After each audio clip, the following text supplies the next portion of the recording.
Are you there, God? It's me, Margaret. All right, if you know what that book is, then you are my kind of people.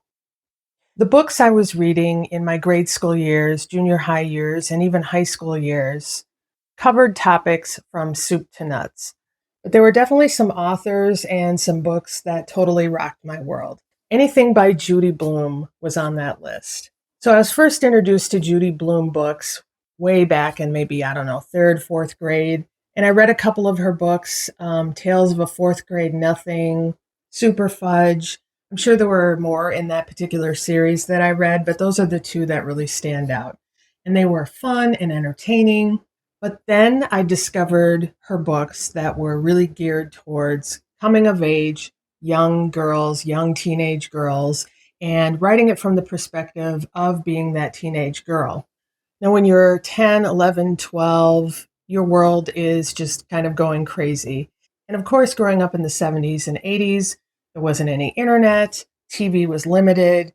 So, of course, we were encouraged to read, and we had lots to choose from when it came to books. I remember growing up, and I think one of my Christmas gifts was the Little House on the Prairie set. I read all those books and was immediately transformed back into the 1800s and reading about Laura Ingalls and her family. And of course, the TV show was also on around that same time. So it was hard not to picture, Michael Landon as Pa and Melissa Gilbert as Laura Ingalls. But anyway, back to Judy Blume. So the book that really stuck in my mind was a book that Judy Blume wrote called Are You There, God? It's Me, Margaret. In summary, it's about a young teenage girl who gets her period for the very first time. And she describes, I think, like the summer that it happened and what she was doing in the summer. And then, of course, the day she got it, what she was feeling, and how she dealt with it going forward. I haven't read that book in like 45 years, but nonetheless, it's definitely a book that stuck with a lot of us because it came from the perspective of someone our own age going through things that we were about to embark on or were going through ourselves. And it was just life changing.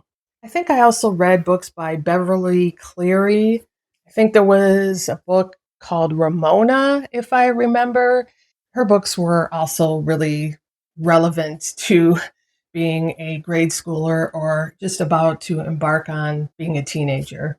So, other books I really enjoyed were the Nancy Drew series. Now, I think I got a few of the Nancy Drew books for Christmas or birthday gifts, and they were always the hardcover version. The two titles that really stand out in my mind were The Hidden Staircase and The Haunted Mansion. Now, let me know if you read Nancy Drew books. Again, I haven't read these books in 45 years, but I would venture to guess that if I picked up one and started reading it, I would probably get sucked right back into an awesome story about a hidden staircase in an old spooky house. I had a younger brother and he had the Hardy Boys mysteries, and I'm sure I read some of those too, but the Nancy Drew books were amazing. So growing up, we were encouraged to read, of course. We were big users of our local library. Many Saturdays, my mom or dad would take my brother and I to the library for a couple hours. Sometimes they would just drop us off and let us just browse for books, and then we could check out a certain number of books. And it was really fun at, the smell of a library, and we knew the people that worked there, and just picking up a book that you had heard about. And there was the card inside the cover of the book that they used to document that you checked out that book. And I remember coming home with a stack of books and just being so excited to just dive right in and start reading them. So another interesting book and author that blew the lid off my brain was V.C. Andrews. Okay, I'm pausing for dramatic effect. I think I was in high school and I caught wind of this book called Flowers in the Attic. Now, if you have read this book and it totally blew you away for a variety of reasons, raise your hand. Let me know. Let me know what it was like the first time you read this book. Now, I won't give the full synopsis of this book, but let's just say it covered some taboo subjects. And if you're 16 years old and it's 1985, 1984, whatever, that's what it was for me, and you read something like this, you just can't believe this is even a thing. And I remember my mom asking me one day what I was reading, and lifted up the book, showed her the cover, Flowers in the Attic. Of course, she had never heard of it. She asked me what it was about, and I just said, "Oh, it's about these kids that are locked in an attic by their evil grandmother." And I left it at that. I think many, many, many years later, she actually did read the book. But of course, I was an adult by then. And I probably said to her, "Can you believe I read that book when I was like 16 years old?" Well, of course, V.C. Andrews had written many, many books, different characters, different series. And after I read Flowers in the Attic, I read them all. And of course, those books definitely had a specific formula to them, usually surrounding deep, dark family secrets, which I always found completely intriguing. But yeah, I will never forget the first time I read Flowers in the Attic. I also remember in grade school, I think there was a program called RIF, Reading is Fundamental. And I think there were these flyers and things that you could actually order books from at maybe a discounted rate. And of course, they were all the popular books for that time for children or young teenagers. One year in particular, I remember our school, and maybe it was associated with RIF, had a contest for how many books you read over the summer. And we received this bookmark that was made out of yarn. So it was like this woven long piece of yarn, knitted together. And at the end, there was like this kind of curly Q yarn thing at the end, which hung out the end of your book. And every time you read a book, you would get a pom pom and you could attach it to this bookmark.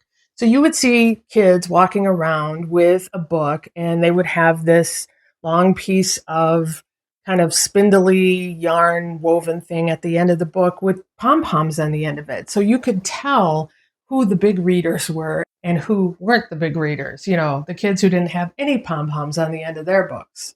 Well, I'm pretty sure I cheated. I did read a lot of books during the summer, but I also learned how to make those pom-poms out of yarn. And so I did add a couple of extra pom-poms to my bookmark. And when I went back to school in the fall, my bookmark it looked like it was just tumors growing all over something. It was just pom-poms attached to everything. I don't know if I came forth and was honest and said, "Oh, I made all these extra pom-poms," but I actually did document all the books I read that summer. And there was something just awesome about having a book list to read during the summer, especially when you're a kid. I remember spending hours at a time locked in my room reading books. I remember sitting outside in a lawn chair reading books. And I know reading, of course, will always be there. Reading is a big thing. I mean, kids grew up on the Harry Potter book series. Sci-fi and young adult fantasy are a really big thing. And I think it's great if it encourages younger people to read. But I don't know, there was just something about growing up in the 70s and 80s and the kind of books that were available to us and were popular at the time. And those books and those authors kind of became our friends and our guides as we stumbled through adolescence. It was fun. It was a good time to be reading. So yeah, let me know if you read Judy Blume, if you read V.C. Andrews, if you read Nancy Drew books. I'm sure there are many more authors that were part of our childhoods and teenage years growing up, but those are the ones that just popped into my mind. And I just wanted to quickly share them with you and see if you all had fun reading all these books like I did. Let me know in the comments below. As always, thank you so much for watching. My name is Noelle, and I will talk to you in the next video.